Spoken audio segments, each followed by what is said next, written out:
మీ జీవితంలో ఆర్థిక ఇబ్బందులు పడుతూ ఎదగలేకపోతున్నారా? వెంటనే ఈ వెబినార్ లో జాయిన్ అవ్వండి. ఉందండి. నమస్తే రమగారు. నమస్తే జయ. మంచి స్టోరీ ఒకటి చెప్పుకుందామండి. గుడ్డి జ్యూస్ ఇంకా చెప్తా. ఇది వరకు మనం ఒక చెప్పుకున్న కథ లాంటిదే, కాకపోతే ఇది బాగ్దాద్ నగరపు కథ. ఓహో. బాగ్దాద్ నగరంలో ఒక కూలివాడు భార్య ఉండేవాళ్ళట. ఇతనికి ఏం పని దొరికేది కాదు. భార్య భర్త ఇద్దరు చచ్చి చెడి ఏదో తిరిగి పని చేసుకునేవాళ్ళు. రెక్కాడితే కానీ డొక్కాడదు పాపం. అదే అదే. ఆ బాగ్దాద్కి చుట్టుపక్కల ఏదో చిన్న పల్లెటూళ్ళలో ఉండేవాళ్ళు. ఈ ఊళ్ళో పొట్టపోసుకోవడం కష్టంగా ఉందని బాగ్దాద్కి వెళ్ళిపోదాం అనుకున్నారు. పిల్లలు లేరు వాళ్ళకి. సరే, మొగుడు పెళ్ళాం ఇద్దరు కలిసి ఆ బాగ్దాద్ నగరంలో పనుల కోసం అటు ఇటు తిరుగుతూ ఉండేవాళ్ళు. ఆ తిరుగుతున్న క్రమంలో ఓ 3-4 రోజులు వీళ్ళని గమనించిన ఒక పెద్ద మనిషి అడిగాడు, ఏమిటో నాయన రోజు తిరుగుతున్నారు మీరు, ఏమిటి అని అడిగితే, బాబు ఏం పని లేదండి, పని కోసం తిరుగుతున్నామండి అంటే, ఏదైనా వృత్తి చేసుకోరాదు అన్నాడు ఆయన. ఏ వృత్తి చేసుకోవాలో తెలియదండి, తెలియటం లేదు, ఇదేమో పెద్ద ఊరు అయిపోయి మేమేమో కొత్త వాళ్ళము అనేసరికి, దానిదే ఉంది, సామాన్లు ఉంటాయి కదా, గొడ్డలు చేత్తో పుచ్చుకుని సుంకాల కచేరీ అంటే ఇప్పుడు ట్యాక్సులు వసూలు చేసేందుకు ఒక ఆఫీస్ ఉంటుంది. బయట ఊరు నుంచి ఆ ఊరు లోపలికి వచ్చారనుకో, వాళ్ళ దగ్గర అక్కడ ట్యాక్సులు వసూలు చేస్తారు. కొన్ని బళ్ళు డిస్మాంటిల్ చేసేసే బళ్ళు ఉంటాయి అక్కడ, ముక్కచక్కా తీసేస్తారు, పేళ్ళేసేస్తారు వాటిని, ఊరికే తాత్కాలిక బళ్ళు. తర్వాత అవి జరుపుకు రావడానికి కొన్ని రకాల ఇవి కూడా బాక్సులు లాంటివి వస్తాయి. అదే మన బాక్సులు అట్టపెట్టెల్లో వస్తున్నాయి కదా మనకి, ఇది వరకు చెక్కపెట్టెల్లో వచ్చాయి. ఆ చెక్కపెట్టెలన్నీ పేళ్ళేసేస్తారు. దాని గొడ్డలు పట్టుకెళ్ళు, నీకు పేళ్ళేసే పని దొరుకుతుంది అక్కడ అని చెప్పాడు. సరే, ఇతను ఏం చేశాడు, చిన్న గుడిసేదో చూసి భార్యను అక్కడ ఉంచి ఇతను ఆ పనికి వెళ్ళటం మొదలుపెట్టాడు. ఇప్పుడు కొంచెం డబ్బులు వస్తున్నాయి, పర్వాలేదు. రోజు సుంకాల కచేరీ దగ్గరికి వెళ్ళి ఆడు గొడ్డలు పుచ్చుకున్నట్టు, అబ్బాయి గొడ్డలంతా రా, దీన్ని ముక్కలు చేయి అంటే పిలిస్తే ఇంకా డబ్బులే. అదే అట్లా ఎవరు కూలీలు ఉంటే పిలిచినట్టు అనమాట. ఏవో రకరకాల పనులు, ఈ పేళ్ళు వేసే పనులు చేసుకుని సాయంకాలం అయ్యేసరికల్లా 4 దినారాలు తెచ్చేవాడు. ఇద్దరు తినేవాళ్ళు, హాయిగా ఉండేవాళ్ళు. కొన్ని రోజులు గడిచేసరికల్లా వాళ్ళ ఆవిడంది స్నానం చేసి ఎన్నాళ్ళు అయింది, హమాంకి వెళ్తాను. హమాం అంటే ఒక రకమైన స్పా లాంటిది అనమాట. స్నానశాలలు ఉంటాయి బాగ్దాద్ కథల్లో కనబడతాయి బాగా. ఆ హమాంకి వెళ్తాను, ఏమైనా 4 డబ్బులు ఉంటే ఇవ్వమంటే సరే ఇచ్చాడు. రోజువారీ స్నానాలు వాళ్ళు కాదు, వాళ్ళు ఎప్పుడో ఒకసారి బాగా వాళ్ళు తోమించుకుంటారనమాట. సరే, ఆ డబ్బులు పుచ్చుకుని ఆ హమాంకి వెళ్ళేసరికల్లా లోపలికి వెళ్ళింది. ఆ డబ్బులు ఏదో చెల్లించి తన వంతు రావడానికి నుంచుంటే ఈ లోపల జనాలు ఏంటో సందడిగా మాట్లాడుకుని, రాజపురోహితుడు భార్య వస్తుంది, ఓ తప్పకోండి ఆవిడకి ముందు ఇవ్వండి, ఆవిడ స్పెషల్ గెస్ట్ సెలబ్రిటీ అని మాట్లాడుకున్నారు. తీరా ఆవిడ చూస్తే పురోహితుడి భార్య గారు, ఆవిడ మంచి హోషుగా ఉంది. ఆస్థాన జ్యోతిష్కుడు భార్య. ఆస్థాన జ్యోతిష్యుడు అంటే రాజుగారు ఎక్కడికి వెళ్ళాలి, వెళ్ళకూడదు, ఉండాలి అన్ని చెప్పేది వాళ్ళే కదా. ఆయన పెళ్ళానికి ఎంత బ్రహ్మాండంగా ఉందో. ఈవిడ మొగుడే ఆస్థాన జ్యోతిష్కుడు. ఆయన గీసిన గీటు దాటాడు సుల్తాన్ అని చెప్పుకున్నారు. ఖలీఫా చాలా బాగా పాటిస్తాడని. ఇక ఆవిడ హోషు, ఆవిడ గొప్ప, ఆవిడ స్టైలు మామూలుగా లేవు. గ్లామర్ కూడా చించి వెధవ బతుకు, మంది ఓ బతికేనా.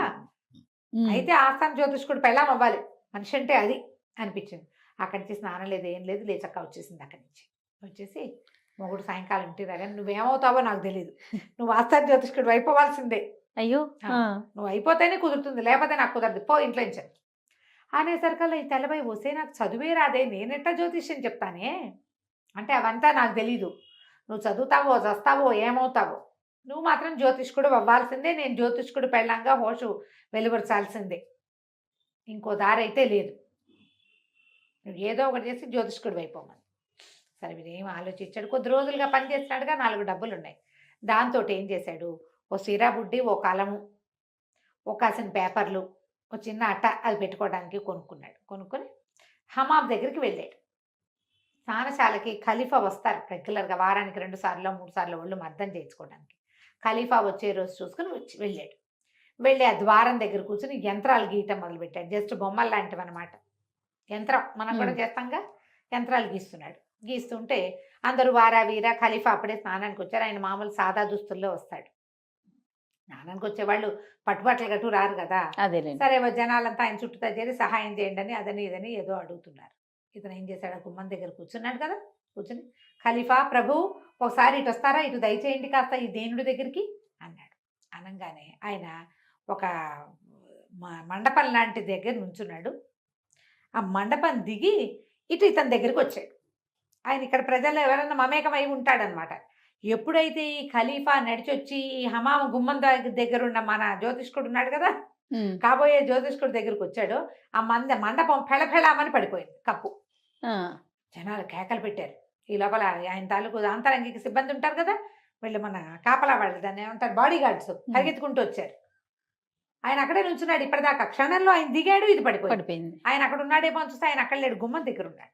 ఉమ్, ఈ సందట్లో జనాలంతా రావటంతో ఇతను లేచి అవతలకి వెళ్ళాడు. అందరూ అన్నారు, అమ్మ బాబోయ్ వాడెవడో మహానుభావుడు అక్కడ కూర్చుని యంత్రాలకి ఇస్తున్నాడు, ఖలీఫాని పిలిచాడు, కూలిపోయింది. ఒకవేళ వాడు పిలవకపోయి ఉంటే ఈయన మీద పడిపోయేది కాదు. ఆయన మహానుభావుడు. ఆయన మహానుభావుడు అన్నారు. అన్నాక ఏడి ఏడి అని ఈయన్ని పట్టుకున్నారు. పట్టుకుని ఖలీఫా తన మెడలోంచి ఒక ముత్యాల హారం తీసి చేతిలో పెట్టాడు. అబ్బా. చుట్టుపక్కల ఉన్న వాళ్ళంతా ఖలీఫా ప్రాణాలు రక్షించావురా నాయన, నువ్వు జ్యోతిష్కుడిలా ఉన్నావు, భలేవాడివి నువ్వు అని తలా ఒక బహుమతి ఇచ్చారు. ఏవో డబ్బులు కూడా ఇచ్చారు. అవన్నీ పుచ్చుకుని ఇంటికి వెళ్ళి వాళ్ళ ఆవిడకి చూపించాడు. చూసావా ఎన్ని బహుమతులు వచ్చాయో, ఇక ఇవి హారం వచ్చింది, ముత్యాల హారం మెళ్ళ వేసుకో అన్నాడు. అనగానే ఆవిడంది, బహుమతులు సరే, బహుమతులు కుదరవు, నువ్వు జ్యోతిష్కుడు అయితేనే కుదురుతుంది నాకు. ఇంకా అదే పట్టు. ఇంకా అదే పట్టు. బోడి బహుమతులు ఎవరికి కావాలి? ఆస్థాన జ్యోతిష్కుడు పెళ్ళాం అనేది ఉంది చూసావా, ట్యాగ్. అది కావాలి నాకు అనగానే ఉసూరుమన్నాడు ఈయన. ఏం చేయాలి? సరే, ఈ లోపల ఏమైంది, ఒక వారం రోజులు 10 రోజులు గడిచేసరికల్లా ఖలీఫా గారి వజ్రపు ఉంగరం రోజు బల్ల మీద పెడతాట. రాత్రి నిద్రపోయేటప్పుడు తెల్లారేసరికి అది కనపడలేదు. దానికోసం ప్రశ్నలు ఇస్తున్నారు, అదే ఇస్తున్నారు, ఇదే ఇస్తున్నారు. ఈ స్నానశాల వాడు ఒకడు, స్నానశాలలో ఆయనకి రెగ్యులర్గా పరిచయమైన ఒక సంపన్న గృహస్థు రాజుగారిని ఖలీఫాని చూడబోయి, ఏమిటో విషాదంగా ఉన్నారు, విసుగ్గా ఉన్నారు. ఏమిటంటే, వజ్రపు ఉంగరం పోయింది, మా తాతల నాటిది, అదే నాళ్ళ నుంచో నేను రాత్రిపూట బల్ల మీద పెట్టేవాడిని, ఎందుకో పోయిందన్నాడు. అనేసరికాలు దాందే ఉంది, మీరు ఆ రోజున హమాములు మీ ప్రాణాలు రక్షించిన జ్యోతిష్కుడు ఉన్నాడు కదా, అతన్ని పిలిస్తే ఏమైనా సమాధానం చెప్తాడు, జ్యోతిష్కులు ఇలాంటివి చేస్తారన్నాడు. ఆస్థాన జ్యోతిష్కుడు ఉన్నాడు, ఆయన ప్రయత్నం చేశాడు, ఆ ఉంగరం ఎక్కడుందో ఆయన కనిపెట్టలేకపోయాడు. దొరుకుతుందని కనిపిస్తోంది, ప్రశ్నిస్తే ఎక్కడా ఏమిటి తెలియదు. అక్కడి నుంచి ఏం చేశారు, ఓ 4 భటుల్ని పంపించారు. ఆస్థాన జ్యోతిష్కుడిని అక్కడ వదిలేసి ఈ కొత్త జ్యోతిష్కుడిని, మందిరం కూలినప్పుడు తన్ని పిలిచిన వాడిని పిలిచారు, కూలివాడిని పిలిచేసరికి పిలిస్తే లోపలికి వచ్చాక, బాబు నా ఉంగరం పోయింది, మీరేమైనా కనిపెట్టగలరా అంటే, ఎక్కడి నుంచి కనిపెడతాడు, చాలా పరిదీన వదనంతో ఇతను 2 రోజులు సమయం ఇవ్వండి నాకు అన్నాడు. అలాగే అని ఈయన అన్నాడు, 2 రోజులు మీ ఇంటికి వెళ్ళి ఏం చేస్తావు, హాయిగా భవనంలో ఉండు, ఖలీఫా భవనంలో ఉండని అతనికి ఒక రూమ్ కేటాయించారు. ఆ రూము వాకిట్లో ఒక అవతల రూమ్కి బయట ఏ గది అయితే ఇచ్చారో ఆ గది కిటికీకి అవతల ఒక పెద్ద సరస్సు, అందులో కాసిన బాతులు ఉన్నాయి. అవి రోజు ఇట్లా రాజభవనం వైపుకి నడిచొస్తాయి. ఇక్కడ ఏమైనా తిండి పెడితే అవి తిని ఇక్కడే కాసేపు అట్ట తిరిగి నీళ్ళు కావాల్సి వచ్చినప్పుడు మళ్ళీ సరస్సులోకి వెళ్తుంటాయి. ఓకే. ఇది నా కిటికీలోంచి చూస్తూ కూర్చున్నాడు. నేను ఎట్లా కనిపెడతాను, నా బొంద నా పెళ్ళానికో పెచ్చా, వీళ్ళకో వెర్రి, అంతే కదా, తనకేం తెలుసు? నాకేం తెలుసని అటా చూస్తూ ఉంటే గుంపుగా బాతులు రావటం, గుంపుగా బాతులు వెళ్ళటం చూశాడు. 2 పూటలు చూస్తే ఆ బాతుల గుంపులో ఒకటి చచ్చి చెడి నడుస్తుంది, దాని కాలు ఒకటి విరిగిపోయింది, కుంటి కాలు. అది టిక్కు టిక్కు టిక్కు కుండుకుంటూ వస్తుంది, హెల్తీగా లేదు. నా బతుకు దీని బతుకు కూడా నా బతుకు లాంటిదే, ఓపిక లేదు, నడవక తప్పదు అనుకున్నాడు. 2 రోజులు గడిచి 2 రోజులు అవ్వగానే తీసుకురండి రా జ్యోతిష్కుడిని అన్నాడు ఖలీఫా గారు. భటులు వచ్చి రండి ఖలీఫా పిలుస్తున్నారని తీసుకుపోయారు. తీసుకుపోతే, బాబు నా ఉంగరం సంగతి ఏమన్నా చెప్తారా అని అడిగాడు ఖలీఫా. తను అన్నాడు, నేనేం చూశాను ప్రభు, 2 రోజుల నుంచి కుంటి బాతుని తప్పిస్తే నేనేం చూడలేదు, ఆ బాతకేసే చూస్తున్నాడు అతను అనేసరికల్లా భటులు పరిగెత్తుకుంటూ వెళ్ళి కుంటి బాతుని పట్టుకొచ్చారు. పట్టుకొచ్చి దాని పేక కోసేసి దాని పొట్టలో చూస్తే అందులో ఉంది వజ్రపు ఉంగరం. ఏదో గుడ్డిగా చెప్పాడు, ఇతను చెప్పింది ఏముంది, నేను ఆ బాతుని చూశాను అన్నాడు. ఆ బాతు పరిస్థితి ఏమిటి, ఒక దాసి ఏం చేసింది, ఈ రాజుగారు రాత్రిపూట పెట్టిన ఉంగరం పొద్దున బల్లలు తుడుస్తుంటే అది మంచం కిందకి పడిపోయింది. అవి ఊడ్చే దాసికి అది దొరికింది. బల్ల మీద ఉంటే ముట్టుకునేది కాదు, రోజు ఉండేది అది అక్కడ, ఎవరు ముట్టుకునేవాళ్ళు కాదు. బల్లలు తుడిచే దాసి వేరు, ఇళ్ళు రూములు తుడిచే దాసి ఇది వేరు. మంచం కింద ఉన్న దుమ్ములో దొరికింది. ఆ ఉంగరాన్ని ఏం చేసింది, ఎక్కడా దాచలేక ఈ బాతుల్లో ఒక దాన్ని పట్టుకుని దాంతో మింగించేసి ఆ బాతుల్లో తను గుర్తుపట్టడానికి వీలుగా దాని కాలు ఒకటి విరిచేసింది. దాంతో అది కుంటుకుంటూ ఆ పొట్టలో ఉంగరం చేరేసరికి ఫారిన్ బాడీ ఉంటే అది ఏమి ఈజీగా ఉంటుంది, అది పాపం ఈడ్చుకుంటూ తిరుగుతుంది. ఎప్పుడైతే బాత అన్నారో వెంటనే కోసేసారు దాన్ని. కోసేసరికి ఇంకేముంది, బంగారు బాత గుడ్డులాగా దాని పొట్టలో ఉంగరం దొరికింది. రాజుగారు ఆశ్చర్యపోయారు, ఎంతో సంతోషించారు, బోళ్ళని బహుమతులు ఇచ్చారు. మన కూలివాడు ఆ బహుమతులన్నీ మోసుకుంటూ ఇంటికి తీసుకుపోయాడు. ఇది చూడు అది చూడు అది చూడు అని అన్ని చూపించాడు. ఇవన్నీ గిఫ్ట్లు, నీకు పదవి వచ్చిందా రాలేదా అని అడిగింది ఆవిడ. ఉమ్. బాగుందిగా, చాలా బాగుంది. ఆస్థాన జ్యోతిష్కుడు అయి తీరాలి నువ్వు. అయ్యింది అవలా ఇంకా లేదా? ఎక్కడ అయ్యాడు? బహుమతులు ఇచ్చారు. అంతే. ఆ, ఆ. చిచ్చి బహుమతులు కాదు, నాకు ఇవన్నీ పనికిరావు, నువ్వు ఆస్థాన జ్యోతిష్కుడు అవ్వాల్సిందే అని చెప్పేసరికి ఇతను చాలా దీనంగా ఉన్నాడు. ఏం చేయాలో తెలియటలా. ఏదో కాకతాళీయంగా అది, కాకతాళీయంగా ఇది అయ్యింది. జ్యోతిష్యం మనమేం చెప్తాం. ఉమ్. సరే ఏం చేశాడు, రాజుగారి దగ్గర ఖలీఫా దగ్గరికి లోపలికి వెళ్ళడానికి తనకు అనుమతులు ఏర్పడ్డాయి. ఉమ్. 2 సార్లు మరి రాజుగారి తాలూకు ఇవి అవసరాలు తీర్చాడు కదా, యాక్సెస్ వచ్చేసింది. యాక్సెస్ వచ్చింది. సరే లోపలికి వెళ్ళాడు. వెళ్ళినప్పుడు బాబు రండి, ఏం చేయిప్స్ పెట్టమంటారు మీకు అని అడిగాడు ఆయన. నాకు ఆస్థాన జ్యోతిష్కుడు పదవి ఇస్తారండి అన్నాడు. అనేసరికల్లా ఆయన బాగా ఆలోచించాడు. వీడు 2 విషయాలు చెప్పాడు. సరే వీడేం చదువుకున్న వాడిలాగా లేడు. ఆలోచించి ఖలీఫా వాడు ఎవడో వస్తున్నాడు సైనికుడు చూడండి అన్నాడు. ఒక సైనికుడు ఒక సంచి ఏదో పుచ్చుకొస్తున్నాడు, దాన్ని ఇట్లా సంకలో పెట్టుకున్నాడు. ఏదో వస్తువు తెస్తున్నాడు. ఉమ్. వాడి సంచిలో ఏముందో చెప్పండి అన్నాడు. ఉమ్. గుటుక్కుమన్నాడు వీడు. గతుక్కుమన్నారు, భయం వేస్తుంది. అంతేగా. వాడి సంచిలో ఏమున్నాయో అనేసరికల్లా ఖలీఫా నేనేం చెప్పను ప్రభు, నేనేం చెప్పగలను. ఊరికే మీరు నా దగ్గరికి వస్తే ఏదో గోడు వెళ్ళబోసుకుందామని ఖలీఫా ఒకసారి ఇక్కడికి నా దగ్గరికి రండి దీని దగ్గరికి అని పిలిచాను. మీరు గట్టు దిగేసరికి మంటపం కూలిపోయింది,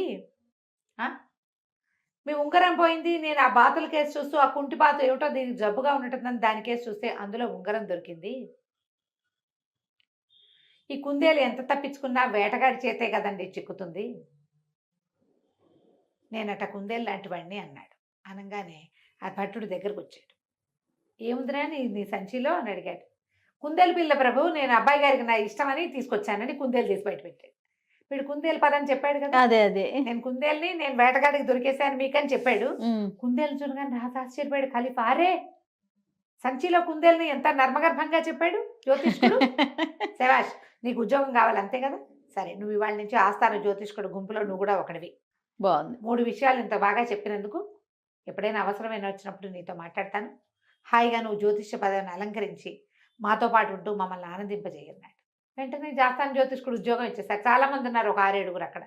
అందులో ఈయన కూడా జ్యోతిష్కుడు అయ్యాడు. ఈయనకో భవనం కేటాయించారు. వాళ్ళ ఆవిడని తెచ్చి ఇందులో పెట్టారు. అప్పటి నుంచి ఈవిడ కూడా చక్కగా అలంకారం చేసుకుని హమాంకి వారం వారం స్నానానికి వెళ్ళేది. ఆస్థాన జ్యోతిష్కుడు భార్య వచ్చిందని జనాలందరూ పక్కకి తప్పుకునేవాళ్ళు. ఆమె ఏదైతే కోరుకుందో అది జరిగింది. చూసావు, లోపల గట్టిగా కోరుకుంటే ఇలాగే ఎలాగోకలాగా అయిపోతాయి. ఇవన్నీ కథలేనండి. అంతే. భగవంతుడు మన ప్లాన్ ఒకటి, మాస్టర్ ప్లాన్ ఏముంటుందో మనకు తెలియదు. అంతే. కథ మనం ఇంటికి. బాగుంది రమ్మ గారు. నమస్తే. నమస్తే.